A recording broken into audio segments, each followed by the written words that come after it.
Hey guys. Alright. So, I was going to do a live Monday, and I ended up sick for a couple of days. Something did not agree with me Sunday night. So, I am better. I am doing better. So, able to eat, able to. I was even able to get a Celsius drink, and my stomach is normal tonight or today, so. I will be doing a live tonight for sure. Because there's a lot we have to cover. There's a lot we missed. I mean, I actually had a video playing. But I also need to start getting these informational videos out there to you guys. This is out of the Goats book. I haven't done anything out of here in forever.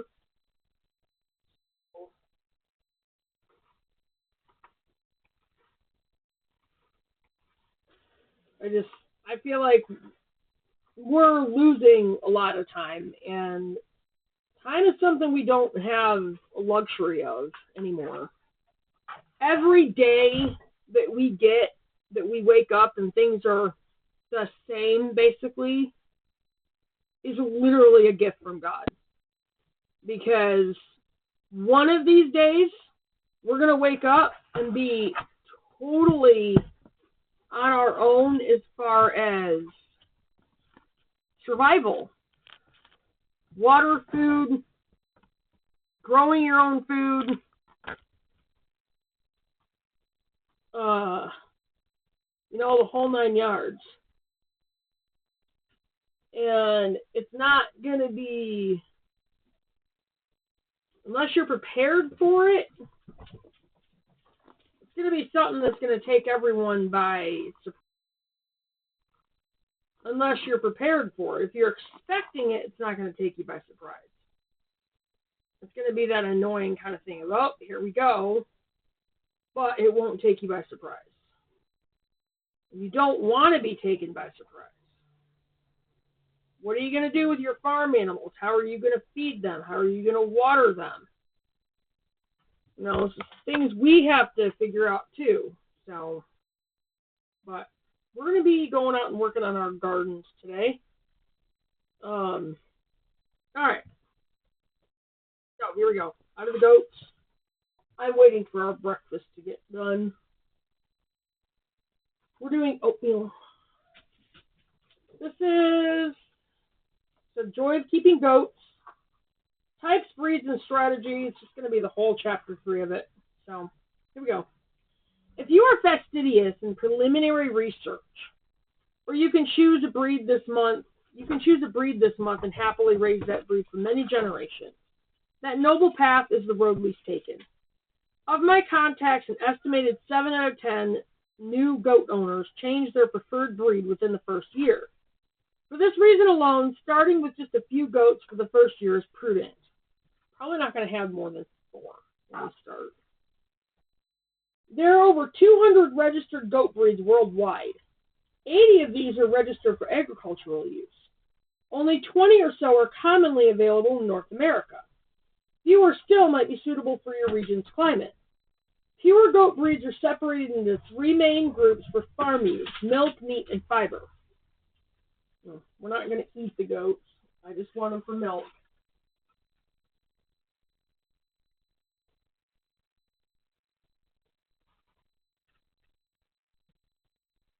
Dairy and fiber breeds can be raised for the secondary purpose of meat. As for the secondary purpose, a few of those meat goat breeds produce marketable fiber, and both fiber and meat goats could be milked. Not one breed, however, is versatile enough to be considered excellent in all 3. Choose a breed based on the trait most important to you and consider any secondary ability a blessing. For us, it's going to be the dairy. 2 main factors can make or break your success and enjoyment with keeping goats. The first is that the goats you keep suit your needs. The second is that they should suit your personality. This may seem strange to a new hobby farmer, but the personality factor is a crucial consideration. As a gross generalization, some breeds exist happily in the field with only once daily interaction and minimal chore time. Others yearn for and will demand much more attention. Goats left alone to their own devices will return to the feral state quickly, second only to domestic cats left in the wild. Once you begin visiting goats for purchase, you will see varying personality types and mannerisms within that breed. Although the range is not as apparent as canine types, there is one important parallel. As long as you are not working against the basic instincts, survival, feeding, etc., you can mold a type or trait with training to suit your style. Although nearly every well-cared-for goat fits my criteria for selection, you may have other ideals. I look for inquisitive and attentive eyes, a medium to high level of physical energy, and a willingness to please. When evaluating kids, baby goats, you will need to make your assessment based on the doe's disposition or clues the breeder gives you regarding the kid's start in life. The standard breeds you'll read about below have similarities in more than just looks. Their mannerisms and types are also similar. The mixed breed or experimental goat, which account for 60% of all goats in North America, will almost always possess their best traits from both sides of their heritage. Experimentals are the created offspring of a managed crossbreeding strategy. These goats are often hardier than their purebred dam or sire. They just can't always be registered within their dam or sire's goats registry. As well as others, the Pygora and Kinder breeds were once classified as experimentals, but today they enjoy a registry of their own and full breed status across the continent. You will also come across goats that are labeled as grade or scrub. These goats are much cheaper to purchase and are a perfectly acceptable meat goat. A grade doe might even supply ample milk for a family's needs. They are no less valuable than their purebred counterparts once you've proven their capabilities. Average yield for full-size registered breeds. Dairy. The average dairy doe supplies 900 quarts of milk per year, 2 to 4 quarts per day. Meat. The average buck kid provides 25 to 40 pounds of meat. Stockier meat breeds such as the Boer, B-O-E-R, provide twice as much. Fiber. Adult Angoras supply 10 to 15 pounds of mohair per year. Adult cashmere producing goats might supply 1/3 of a pound per year. All supply approximately 1 pound of garden enhancing manure per day and excel at weed and brush removal. Your goat keeping strategy. Before we discuss the various breeds, let's first explore a few farm strategies. Defining your strategy is as important, if not more important, than choosing the breed to suit your needs. First of all, you should have at least 2 goats. Goats are herd animals, and they are truly the happiest when you have one of their own kind to mingle with.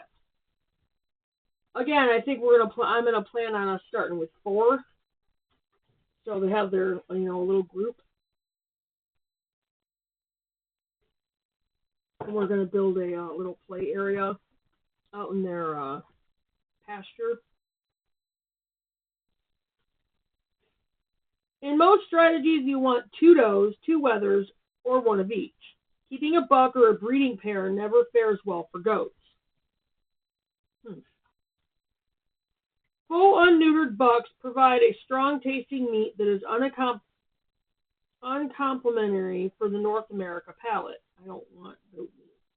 But buck is housed with a doe. Their presence will taint the delicate taste of milk and scent the hair of the doe. So we'd have to keep the bucks in a different spot. That's a problem. We'll have to figure that one out.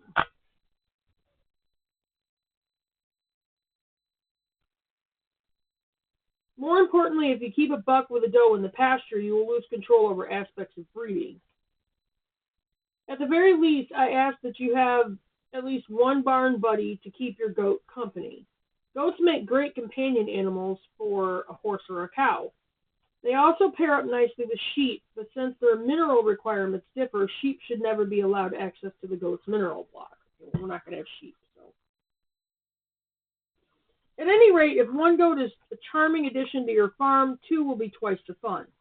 So let's explore the options of keeping at least 2 goats and how it might benefit you.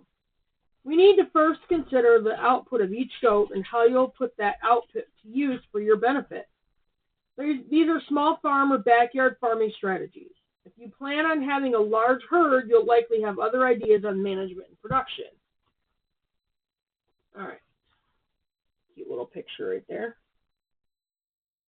This is the Oberhasli breed, are known for their gentle natures and beautiful markings. Goats earn their keep. Dairy. Aside from the obvious option of selling your dairy goat's offspring once or twice a year, you could make and sell goat's milk, soap, or lotion made with the milk, or delicious artisan cheeses for local restaurants or markets. Meat. The market for goat meat is growing across the continent. In 2007, Canada imported over 3.5 million pounds of goat meat. The United States imported over 22 million pounds. In estimating an average carcass weight of 32 pounds apiece, we can approximate that 800,000 goat carcasses were brought into North American soil for the year. Fiber. Goats produce mohair and cashmere used in high-end clothing and accessories. The majority of market production of mohair in the United States originate from Texan farms. Creating a sizable income from the fiber market alone requires a substantially sized herd and specialized knowledge. The secondary meat market of less productive animals is strong. Pets.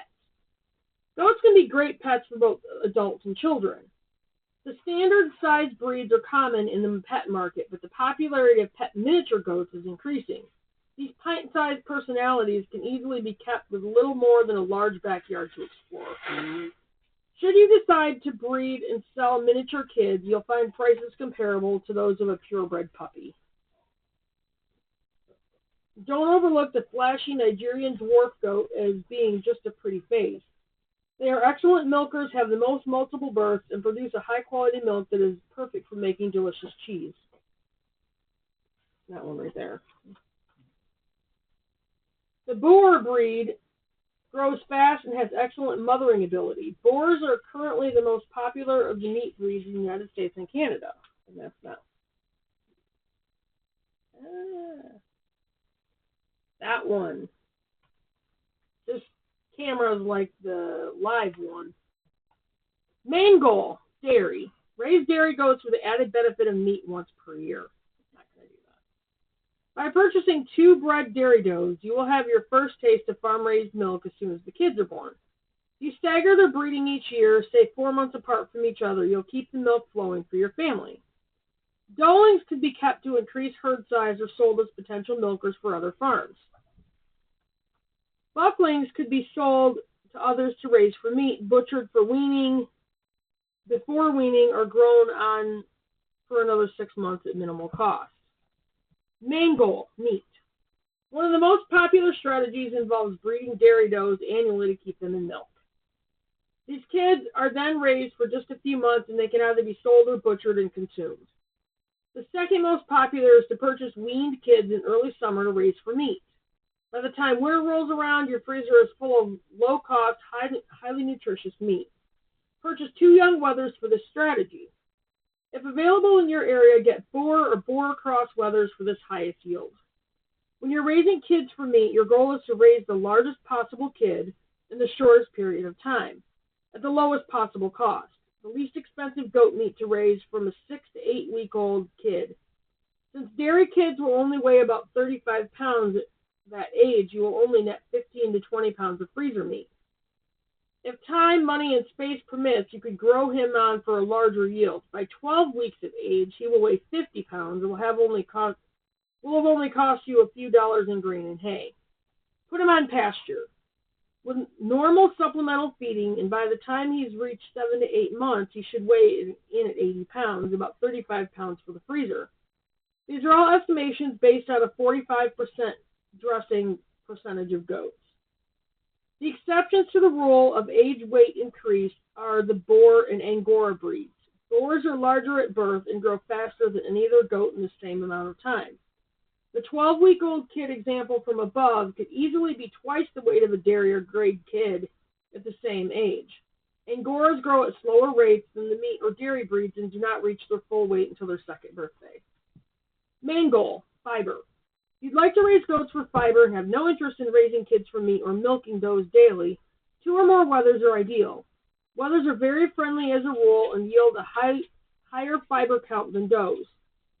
You could also purchase 2 bred Angora or Cashmere producing does to have a little milk, the fiber you desire, and offspring that eventually feeds your family.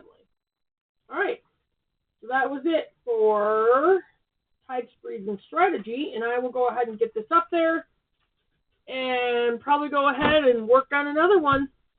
So I will see you guys in the next video. And keep an eye on your subscriptions, you guys. Remember, YouTube likes to unsubscribe people. And like and share the videos. It's really, really important. Get these videos out there. Get this information out there. And I know this is like goats. I'm going to do one on chickens next. And then I'm going to work on a series. We're going to be in and out from outside. I will do a live tonight. So get caught up on the goings on out there. And anyway. And I have a little praise, I guess. My daughter, Chloe, has informed me, was it Monday or yesterday? One of the two. They will be planting a garden. So they're actually getting the area ready. Makes me feel really good because it's like, you know what? I did something right. And I don't have to worry about it as much. I am praying that God will bring them back before all hell breaks loose so that we're not cut off completely. But that's in God's hands, and I will just keep praying about that. But yeah, I'm really, really happy that they're going to be planting a garden. All right, I am going to get off from here, you guys. Your preps, do your chores. I haven't really started prepping much. I need to start doing that. We don't have any grocery money. I'm working on getting a job. I did not make my interview yesterday because I did not feel good. And I wasn't even gonna try to drive and focus on driving because I didn't think it was gonna be safe. So I did call, and I think they're gonna reschedule it, so we'll see. I'm just gonna keep trying to get a job. Plus, you guys, the store, soaps, dish rags, the glasses, the t-shirts. I'm gonna do a video and go over once again our stuff for the business. And you guys, please let me know if you want something. Let's start getting these orders rolling in, okay? And I'll see you guys in the next video. And keep your heads up, do your research, get your homesteading books, get those gardens planned, get your homestead started, get things going for yourself, have fun with your family, and keep on that research and get your homesteading books. I will see you guys in the next video. Bye, guys.